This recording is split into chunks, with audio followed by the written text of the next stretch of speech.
এসো বন্ধু এসো, কোরআনের পথে চলি। এসো না ভাই এসো, সত্যের পথে চলি। জাতীয় বন্ধুগণ,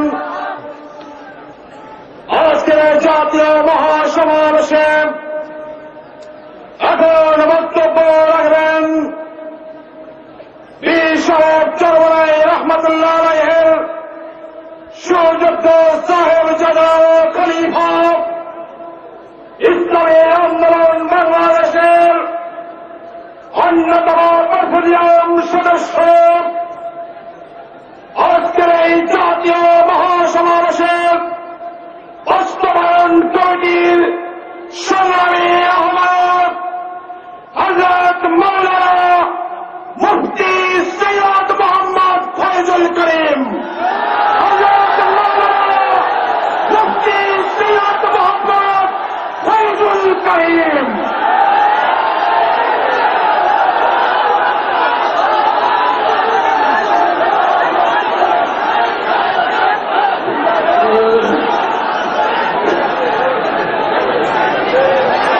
السلام عليكم ورحمة الله وبركاته. إن الحكم إلا لله. اللهم صل على محمد وعلى آل محمد. স্বল্প টাইমে আয়োজিত মহা সমাবেশের সম্মানিত সভাপতি,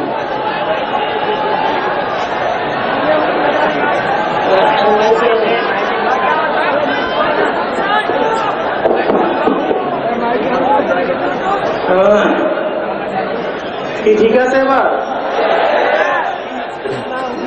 একেবারেই অল্প টাইম নিয়ে এই সমাবেশের আয়োজন করা হয়েছে, মাত্র 20 দিন সময়।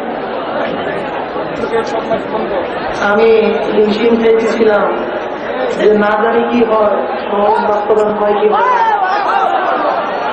অনেক জায়গায় পোস্টারও পৌঁছাতে পারি নাই, লিখিতও পৌঁছে নাই, কিন্তু কোনো মাধ্যমে হয়তো বা খবর বুঝছে।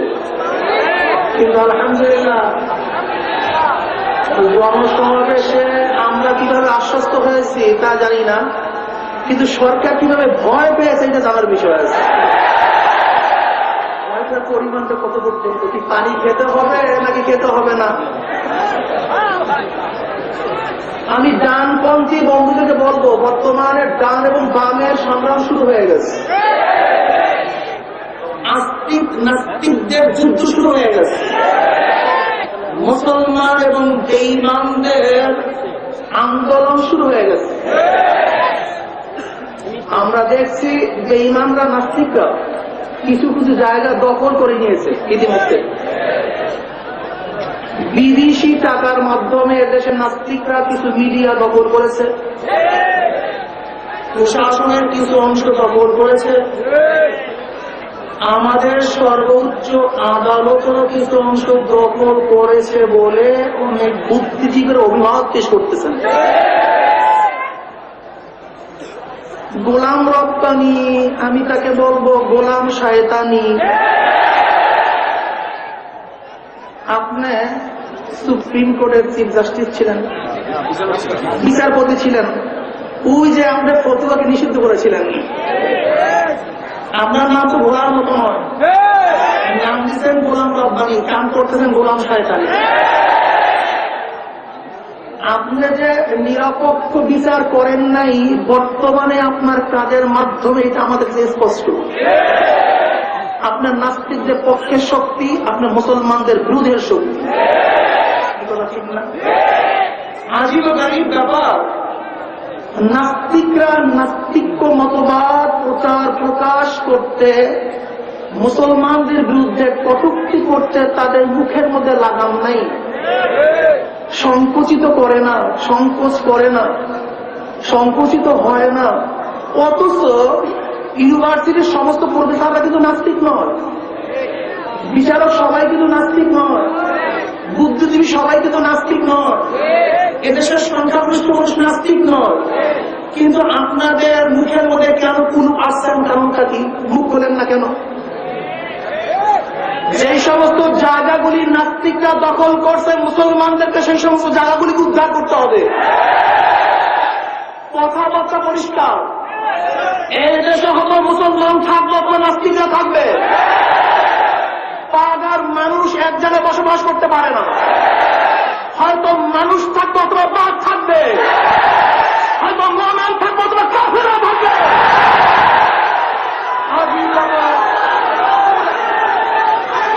কতগুলি ভুল করে আমাদের নাস্তিক,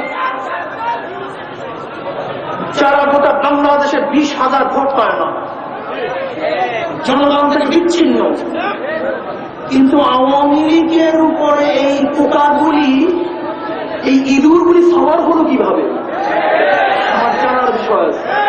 কথা ঠিক নয়? আমি প্রাইম মিনিস্টার শেখ হাসিনাকে বলবো, আপনি কি করতে চান? এদেশে স্বাধীন করতে গিয়ে লক্ষ লক্ষ মানুষ জীবন দিয়েছে, রক্ত দিয়েছে, কারাবরণ করেছিল, নির্যাতিত হয়েছিল।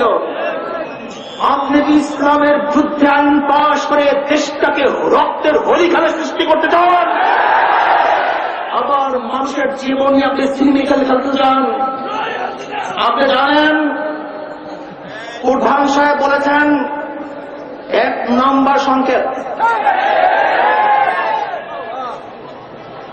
শেখ হাসিনা আপনি সাগর দেখেছেন, সাগরের গভীরতা দেখেন নাই।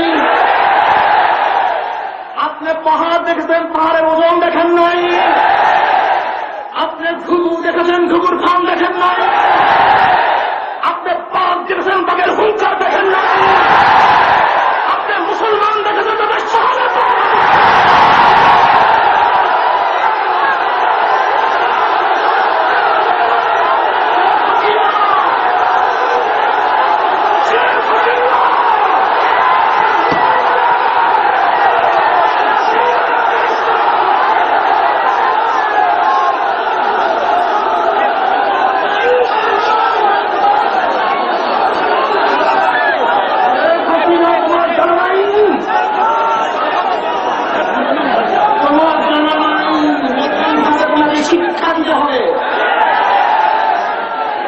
এদেশে আমরা ভেসে আসি নাই।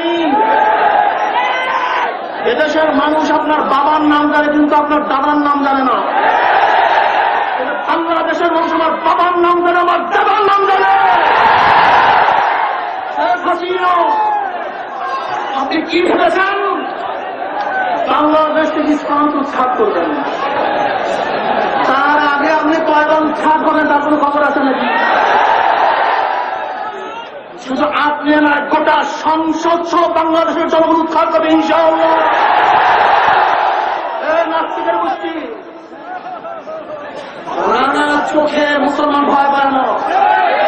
আমি সমস্ত বুদ্ধিজীবীদেরকে বলবো, নাস্তিক আস্তিকদের লড়াই শুরু হয়ে গেছে। নাস্তিকরা মুখ খুলছে, আস্তিকদের বিরুদ্ধে মুসলমানদের বিরুদ্ধে কথা বলতেছে। আজকাল নাস্তিকরা বোরখার বিরুদ্ধে আইন পাশ করতেছে। পারলে তোদের ক্ষমতা থাকবে ধুতির বিরুদ্ধে আইন পাশ কর, পারলে তোদের ক্ষমতা থাকবে পয়তার বিরুদ্ধে আইন পাশ কর, পারলে তোদের ক্ষমতা থাকবে শাখার বিরুদ্ধে আইন পাশ কর।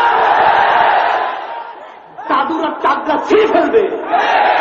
তোমার ক্ষমতা তোকে কে দিয়েছে ধুতির বিরুদ্ধে আইন পাশ করার? আজকে মুসলমানের দেশে কোরআনের বিরুদ্ধে আইন পাশ করবে, আর কিছু কিছু আলেমরা তাদেরকে সাপোর্ট করবে, কিছু কিছু বুদ্ধিজীবীরা তাদেরকে পাশে নিয়ে আন্দোলন করবে, সমঝোতা করবে। আবার বিএনপি মনে করতেছে যতই আন্দোলন হোক না কেন ফান্ড তো আমাদের কাছেই আসবে। বেঈমানের বিরুদ্ধে লড়াই করবে, কিন্তু পুরো মুনাফিককে সাথে নেব না।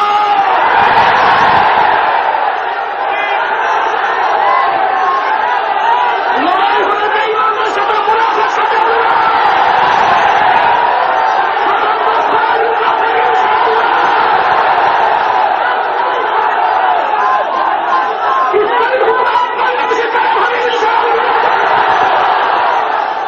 এবার আন্দোলন নাস্তিকদের বিরুদ্ধে আন্দোলন।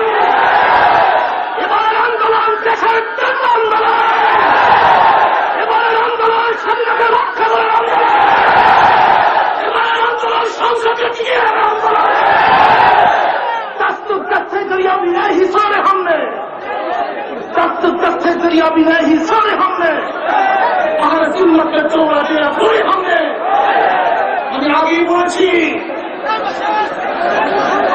বাঘের হুঙ্কার সহ্য হয়, হনুমানের ভেস্তি সহ্য হয় না।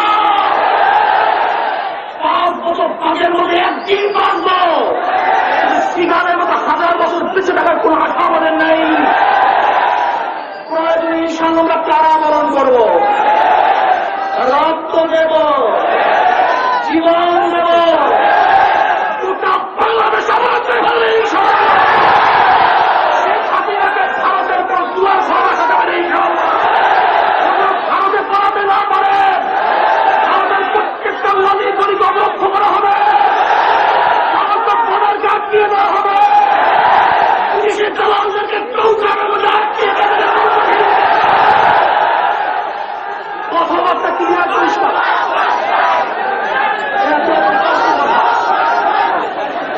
মুসলমান জেগে ওঠার সময় চলে এসছে, ঘরে বসে থাকার সময় নেই।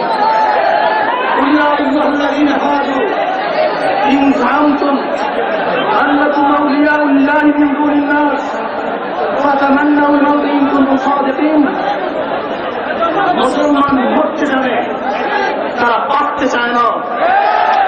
নাস্তিকদের বিরুদ্ধে স্বতন্ত্র আইন পাশ করতে হবে, নাস্তিকদের বিরুদ্ধে স্বতন্ত্র আইন পাশ করতে হবে। নাস্তিক সম্প্রদায় ভিন্ন একটা জাতি। আমরা প্রত্যেক ধার্মিকরা আমাদের অবস্থান সম্পর্কে জানি। আমাদের বিবাহ শাদী কিভাবে হবে, আমাদের মরদেহ দাফন করবে না দাহ করবে ধার্মিকরা জানে, তাদের মিরাজ কিভাবে বন্টন হবে ধার্মিকরা জানে। কিন্তু নাস্তিকদের বিবাহ শাদী কিভাবে হবে আমরা জানি না, ওদের মিরাজ কিভাবে বন্টন হবে আমরা জানি না, ওদের মরদেহকে আগুনে পুড়িয়ে দেওয়া হবে না পানিতে ভাসিয়ে দেওয়া হবে না দাফন করা হবে আমরা জানি না। আজকে ধার্মিকদের মধ্যে লুকিয়ে থাকা সমস্ত নাস্তিকদেরকে বের করতে হবে ইনশাআল্লাহ। ইনশাআল্লাহ সচেতন থাকুন, সজাগ থাকুন। আমাদের আমির যখন আমাদেরকে ডাক দিবে, ওলাকিন মুকাদুল ইয়ামিনিক ওয়া শিমালিক বাইনা খালফাকা, আমরা তার ডান দিকে লড়াই করব ইনশাআল্লাহ। লড়াই করব ইনশাআল্লাহ। আমরা থেকে পিছনে থেকে লড়াই করব ইনশাআল্লাহ। লড়াই হবে রাজপথে, লড়াই হবে ইনশাআল্লাহ। ঘরে বসে থাকবো না। ওয়া মা আলাইনা ইল্লাল বালাগ। আসসালামু আলাইকুম ওয়া রাহমাতুল্লাহি ওয়া বারাকাতুহু।